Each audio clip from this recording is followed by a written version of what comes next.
Hello and welcome friends. System hacking की इस class में हम जानेंगे कि किस तरह से कोई भी विंडोज़ वगैरह अगर लॉक हो जाए तो हम उसके पासवर्ड को रिकवर कर सकते हैं, चेंज कर सकते हैं और बहुत सारी ऐसी ट्रिक्स के बारे में जो कि आपके लिए काफ़ी हेल्पफुल होंगी। तो चलिए फ्रेंड्स, ज़्यादा टाइम न लगाते हुए हम करते हैं इस क्लास को शुरू। और आज जो मैं आपको बताने जा रहा हूँ वो है विंडोज़ 7 पे हम वर्क करेंगे। इसके लिए आपके पास विंडोज़ 7 का कोई कंप्यूटर हो सकता है, और अगर कंप्यूटर नहीं है तो आप अपना कोई भी वर्चुअल बॉक्स का इस्तेमाल कर सकते हैं। और वर्चुअल बॉक्स में इंस्टॉलेशन कैसे करते हैं वो मैंने आपको लास्ट के वीडियोस में बता ही दिया था। अब हम प्रैक्टिकली करेंगे और समझेंगे। यहाँ देख सकते हैं कि मैंने यहाँ पे वर्चुअल बॉक्स के अंदर विंडोज़ जो 7 है वो इंस्टॉल की हुई है। डालने के लिए आपको रीस्टार्ट करना होगा या फिर शट डाउन करके दोबारा भी चला सकते हैं। तो फ्रेंड्स, वर्चुअल बॉक्स, तो वर्चुअल बॉक्स में आप यहाँ देखेंगे कि एक अकाउंट है जो कि लॉगिन नहीं हो रहा है फ़िलहाल। तो अब बात आती है कि हम किस तरह से इंस्टॉल करेंगे। तो यहाँ आपको सिलेक्ट रखना है होस्ट ड्राइव। अब मैं आपको ये बता देता हूँ होस्ट ड्राइव का मतलब क्या है। होस्ट ड्राइव का मतलब है कि अगर आप CD रोम से इंस्टॉल कर रहे हैं विंडोज 7 वर्चुअल बॉक्स में तो आपको होस्ट ड्राइव पे क्लिक रखना है, क्योंकि CD रोम से इंस्टॉलेशन है। दूसरा, अगर आपके पास ISO फाइल है तो आप ISO फाइल भी यूज़ कर सकते हैं, बट मैनी केसेस में क्या होता है वर्चुअल बॉक्स के अंदर ISO फाइल चलती नहीं है। तो इसी वजह से मैंने यहाँ पे सिलेक्ट किया हुआ है होस्ट ड्राइव। तो होस्ट ड्राइव का लेटर है F, यानी कि हम जो विंडो इंस्टॉलेशन कर रहे हैं वो होने वाली है होस्ट ड्राइव के जरिए। तो इसके लिए आपके पास विंडो 7 की CD भी होनी चाहिए। ऐसे भी कई मेथड्स हैं जिनमें आपको CD की ज़रूरत नहीं पड़ती। तो फ्रेंड्स, उसके बाद आप इसे देखेंगे कि यहाँ पे वो सिलेक्ट हो चुकी है। सिलेक्ट करने के बाद आपको करना है कंप्यूटर को रीस्टार्ट। तो ये ऑप्शन जो आया था अभी रन वाला वो इसी वजह से आया है क्योंकि हमने होस्ट ड्राइव को सिलेक्ट कर रखा था। अब मैं इसे रीस्टार्ट कर देता हूँ और रीस्टार्ट करने के बाद जो सेटअप है वो चल जाएगा। तो चलिए फ्रेंड्स, अभी इसमें थोड़ा टाइमिंग लग सकता है, तो धीरे धीरे ये शट डाउन हो रहा है। अभी शट डाउन होने के बाद आप देखेंगे कि वो रीस्टार्ट हो चुका है। रीस्टार्ट होने के बाद आपको कोई भी की प्रेस करनी है, जैसा कि इसमें लिखा हुआ है प्रेस एनी की टू बूट फ्रॉम CD। कोई भी की आप प्रेस कर दीजिए, उसका जो सेटअप है वो चल जाएगा। तो स्क्रीन साइज थोड़ा सा बड़ा है, कोई नहीं। विंडोज़ इज़ लोडिंग फाइल्स, जो विंडो है फाइल्स को लोड करेगा, उसमें थोड़ा टाइमिंग लग सकता है। मैंने इसे थोड़ा जूम किया ताकि कोई दिक्कत ना आए कोई भी ऑप्शन समझने में आप लोगों को। तो इसमें भी थोड़ा टाइमिंग लगता है, विंडोज़ जो फाइल्स को लोडिंग कर रहा है। एंड आफ्टर देन आप देखेंगे, थोड़ा साइड में मैं ऐसे कर लेता हूँ। तो स्टेप बाय स्टेप इसमें मुश्किल से 50 से 60 सेकंड का टाइम जो है वो लगता है। तो 50 to 60 सेकेंड्स में ये हो जाएगा। अच्छा, उसके बाद हम देखेंगे ये जो स्क्रीन है पूरी तरह से, सॉरी गलती से क्लिक हो गया है वो तो सेटिंग कर लेते हैं थोड़ा सा इसको। तो अभी विंडोज़ का जो सेटअप है वो हो चुका है रन, और सेटअप रन होने के बाद अब हम धीरे धीरे आगे बढ़ेंगे। इसमें आपको जो सिलेक्ट करना है वो करना है यहाँ से नेक्स्ट। नेक्स्ट पे क्लिक करने के बाद आपको करना है इंस्टॉल नाउ, या फिर रिपेयर आप कर दीजिए। रिपेयर पे क्लिक करना है आपको मेनली। इंस्टॉल आपको तब करना होता है जब आप अलग से विंडोज़ डाल रहे हैं। तो हमें करना है रिपेयर।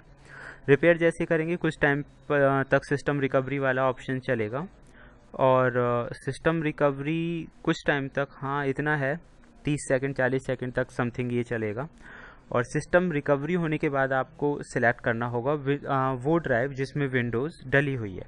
तो फ्रेंड्स, विंडोज़ 7 आप यहाँ देख सकते हैं डी डिस्क के अंदर है, आपको करना है। उसके बाद नेक्स्ट। जैसे ही आप नेक्स्ट क्लिक करेंगे अलग मेन्यू आ जाएगा। इस मेन्यू में आप जो भी है आपको जाना होगा कमांड प्रॉम्प्ट के अंदर। वैसे अगर आप चाहें तो सिस्टम को रिस्टोर भी कर सकते हैं बैक डेट में, लेकिन हमें जाना है कमांड प्रॉम्प्ट। कमांड प्रॉम्प्ट पे जाने के बाद यहाँ अब हमें कमांड्स के जरिए ही सारा काम करना है। तो मैंने यहाँ जो लिखना है कमांड लिस्ट वॉल्यूम। हालांकि लिस्ट वॉल्यूम जो कमांड है वो आपको दिखाएगी कि कौन कौन से पार्ट्स में विंडोज़ पड़ी हुई हैं। डिस्क पार्ट भी आप यूज़ कर सकते हैं, सॉरी डिस्क पार्ट लिखने के बाद विंडोज़ की जानकारी जो है वो आपको मिल जाएगी, यानी कि कौन से जो विंडोज़ हैं वो कौन सी ड्राइव के अंदर हैं। तो यहाँ आपको लिखना है डिस्क पार्ट। डिस्क पार्ट लिखने के बाद अभी इसमें थोड़ा टाइमिंग लग रहा है, तो विंडोज़ की जानकारी तो हमें मिल ही जाएगी। Let's wait.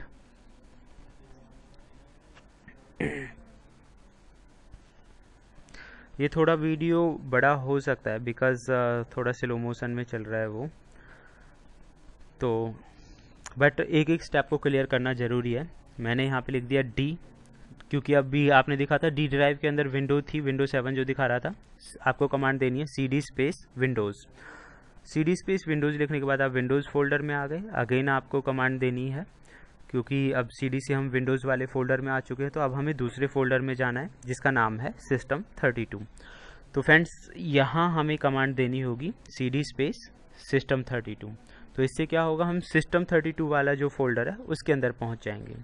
अब system32 में जैसे ही आप पहुंच जाते हैं, यहाँ आपको जो आप मेन फाइल है एक, यानी कि जैसे ही हम सिस्टम चलाते हैं उसकी एक मेन फाइल होती है utilman.exe के नाम से, तो वो हमें रीनेम करनी पड़ेगी। रीनेम मैं इसलिए कर रहा हूँ ताकि उस फाइल को हम बाद में यूज कर सकें, बैकअप फाइल बना लेते हैं।